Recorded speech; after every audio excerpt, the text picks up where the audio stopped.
I was the only woman on the team. During a code review, they replaced my name with sweetheart and laughed. I didn't say anything.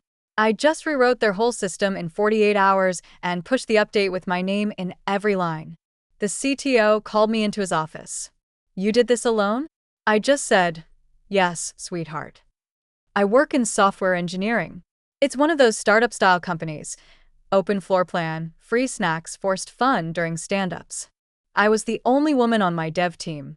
There were 10 of us, all full-stack engineers, and every one of them was a guy. In meetings, I always tried to be professional. I never overtalked, never made things personal, never showed emotion. I had learned from past jobs that if you're a woman in tech, people are always watching for a reason to say you're difficult. I just kept my head down and did my job. I wrote clean, fast code. I met every deadline. I fixed other people's bugs quietly. I didn't ask for credit. The thing is, I noticed things. They wouldn't ask me to weigh in on certain architecture decisions, even though I had more backend experience than most of them. In Slack threads, when I made a point, no one responded, until one of the guys rephrased it, and suddenly it was brilliant. If I asked a question during stand-ups, there'd be an awkward silence, and then someone would talk over me. But the worst was during code reviews. They made little jokes sometimes. Stuff like commenting, "Too clean, did you even write this?" Or "Looks like someone finally read the docs." I'd get nitpicked for indentation styles, while they merged absolute garbage from each other with a thumbs up and a joke about beers. Then one Friday, we were doing a group code review over Zoom. I had written a really critical part of our API that week. Big refactor, improved performance, fixed a couple of edge case bugs we'd been sitting on for months. I was proud of it. They opened up the file, and someone, still don't know exactly who, had renamed every comment header where I had signed my name. They replaced // module by my name with / written by sweetheart, and they laughed. Out loud. Some even unmuted themselves just to say nice one. I just sat there. Didn't say anything. Just muted myself, turned off the camera, and stared at the screen while they kept going like nothing had happened. I logged off early that day. I didn't sleep that night. I just kept thinking over and over, I need to quit.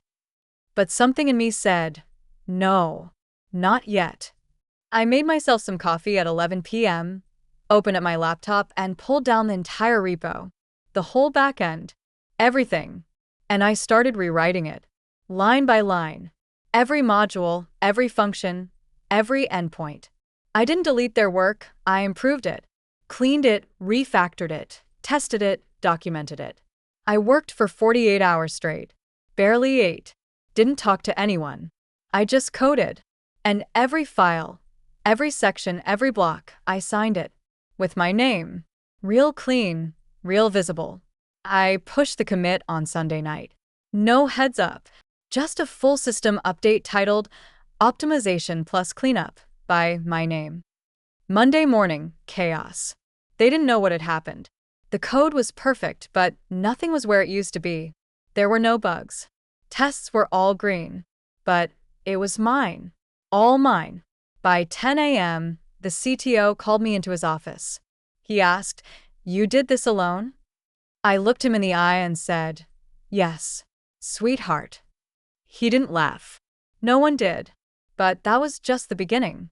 After that Monday, everything changed, but not in the way I thought it would. The CTO didn't say much during that meeting. He looked shocked. Not angry. Just confused. Maybe even a little impressed. He told me to walk him through what I'd done. I did. Quietly. Clearly. No flexing. Just facts. I think that scared him more than if I'd yelled. I left the room and went back to my desk. The team didn't say anything. Some wouldn't even look at me. A few glanced over like they were seeing me for the first time. No one apologized. No one asked questions. They just acted like it hadn't happened. Later that afternoon, 2 of the guys tried to revert the code. They made a pull request titled Restore Previous Working Version. Like I hadn't improved everything. Like my version wasn't faster, cleaner, and bug-free. Like I was some intern who got carried away. I watched it for an hour. Just sat there watching the comments roll in. A few of the guys backing it saying things like too many changes too fast and we should be reviewing all PRs as a team. Right. Now they care about process. Then the CTO shut it down, closed the PR himself and wrote one sentence. The current code is better. Keep it. That should have been the end of it. But it wasn't. They turned cold. Way worse than before. Suddenly, I was being left off invites. Stand-ups moved to a different time, without notice. Private Slack channels spun up without me. I'd find out about decisions after they were already implemented. Some even started editing my commits to remove my comments. My name stripped out again. I documented everything. Every commit. Every message. Every timestamp. One afternoon, I caught one of them talking about me in a Slack thread they forgot to make private. She thinks she's smarter than everyone. Give her a month, she'll burn out. I didn't reply. I saved the screenshot. They started throwing work at me, assigning me dead-end tickets, writing vague requirements, making sure I was always tied up fixing low-priority bugs while they worked on new features. I saw what they were doing. It was the long game. They wanted me to get fed up and quit. But I didn't quit. Instead, I started staying late, not because I had to, but because I wanted to see everything. I studied the entire infrastructure. Front-end, back-end, deployment scripts, CI/CD pipelines, customer data flows, analytics dashboards, billing APIs. I took notes. Quietly. Privately. I found a lot. Bad things. Security holes. Lazy shortcuts. Deprecated libraries that could crash everything. Exposed API keys sitting in plain text. I even found customer data accidentally being logged in an open file. They had no idea. I could have blown it up right there. Walked into HR, gone public. But I didn't. I kept working. I kept building. And I waited. Because I knew something they didn't. Performance reviews were coming in 6 weeks. And they were about to walk straight into something they wouldn't be able to code their way out of. Performance reviews came every 6 months. Usually a formality. Quick 1:1s with your manager, then some lazy copy-paste feedback. No surprises. But this time I came prepared. The month leading up to it, I worked like nothing was wrong. I smiled in meetings. I responded in Slack. I even thanked the guy who tried to revert my code when he sent over a nice job on a ticket I closed. Fake peace. But behind the scenes, I was building my file. A folder on my personal drive, encrypted, dated, backed up. Screenshots of Slack messages. Git logs. Jira tickets showing the junk work they kept assigning me. Comparison charts of system performance before and after my rewrite. Documentation showing vulnerabilities I had fixed and the ones I found that they hadn't even noticed. I also found something else. One of the senior devs, Neil, had been stealing code. Not from me, from GitHub. He had copied large chunks of MIT-licensed open-source libraries and passed them off as custom-built. He didn't even credit the authors. I confirmed it with side-by-side comparisons. Even the comments were the same. He had built his legacy module off someone else's work and billed hours on it like it was all his. And the worst part? That module touched user data. I printed everything. Physically. I wanted hard copies. I slid them into a folder with a red tab. Then the twist I didn't expect. They tried to set me up. A week before performance reviews, I got called into a surprise meeting with 2 senior engineers and a guy from HR. They said there were concerns about collaboration, that I seemed uncooperative, that I had gone off process and made unauthorized changes. They said there was a complaint. I stayed silent, let them finish.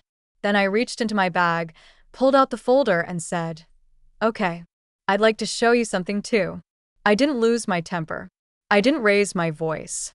I just flipped through the evidence, one page after another. Logs, screenshots, Slack quotes, commit histories. I showed them everything. How I was being excluded, targeted, overloaded. How I had quietly fixed critical issues that had existed in the system for over a year. Then I showed them Neil's copied code. At first they looked confused. Then HR asked to take the documents. I said no. I'll send you a digital copy. They ended the meeting early. said they'd follow up.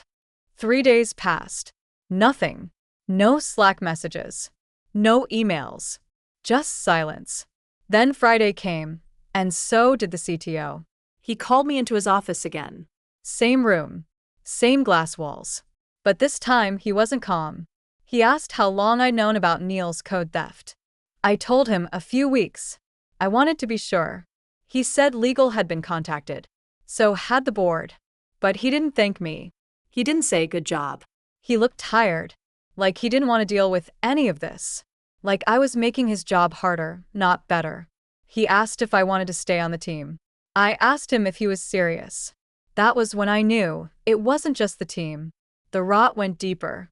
And if I wanted real payback, I'd have to go even further. Not just revenge. Exposure. So, I made a plan. One that would take down everything they tried to bury. After that meeting with the CTO, I knew I wasn't safe there anymore. He didn't ask what I needed. He didn't apologize. He just wanted it to go away. He wanted me to shut up and keep coding like nothing happened. He saw the evidence. He saw the broken system. And he wanted it all handled quietly. No noise. That's when I made my final decision. I didn't want to stay. I didn't want to fix things for them anymore. I wanted the truth out. I contacted a lawyer. I didn't want to sue. I wanted protection. I wanted someone smart to guide me through what came next. She helped me organize everything. Taught me what to say. What not to say. Where to send things. How to make sure they couldn't twist it. Then I wrote my resignation email. It was short. I said I was proud of the work I did. I said I was leaving effective immediately. I CC'd HR, the CTO, and the CEO. And attached to the email? A 42-page PDF. It outlined everything. Timeline. Names. Screenshots. Logs. Vulnerabilities. The code theft. The Slack thread where they mocked me. The attempts to remove me from team functions. The complaint filed against me for not collaborating. It was all in there. I also blind copied 2 journalists. One wrote about women in tech. The other specialized in workplace harassment cases. I hit send. Then I walked out. No goodbye. No box of stuff. Just logged out, left my badge, and shut the door behind me. What happened next unfolded fast. The company went into panic mode. One of the journalists published an article 2 weeks later. It didn't name me, but it quoted parts of the PDF. Enough for anyone on the inside to know exactly who it was about. The article spread. Fast. Other women started sharing their own stories. Some from my company. Some from other startups. A few former coworkers messaged me privately. They had stayed silent too. Not anymore. Then came the fallout. Neil was fired. Not just for the copied code, but for lying about it during the internal audit. 2 other devs were put under review and eventually let go. The Slack thread was shown to the board. It didn't look good, especially not after the article. The CTO was reassigned, which I found out meant he was quietly forced out. And the company? They lost one of their biggest clients over trust concerns. Turns out, one of their partners read the article and didn't want to risk their name being attached to a team that let that kind of culture fester. But the part that meant the most to me? They had to rebuild the entire backend again. Without me. From scratch. My code was too clean, too custom. And I had retained rights to my modules. Legal made sure of it. They couldn't use any of it without my permission. And I didn't give it. They reached out. Offered money. A contract. Even an apology email signed by the new interim CTO. I didn't respond. I didn't want money. I didn't want their words. I wanted them to know what it felt like to be erased. To have something you built taken away. To be shut out. Now they do. And me? I'm good. I got offers. Better ones. I picked a small company with a female founder. Half the team are women. No open offices. No Slack jokes at someone's expense. Just solid work. Real respect. I kept the folder. Not out of spite, just as a reminder that silence doesn't mean weakness. And sometimes, the best revenge is just showing them you never needed them at all.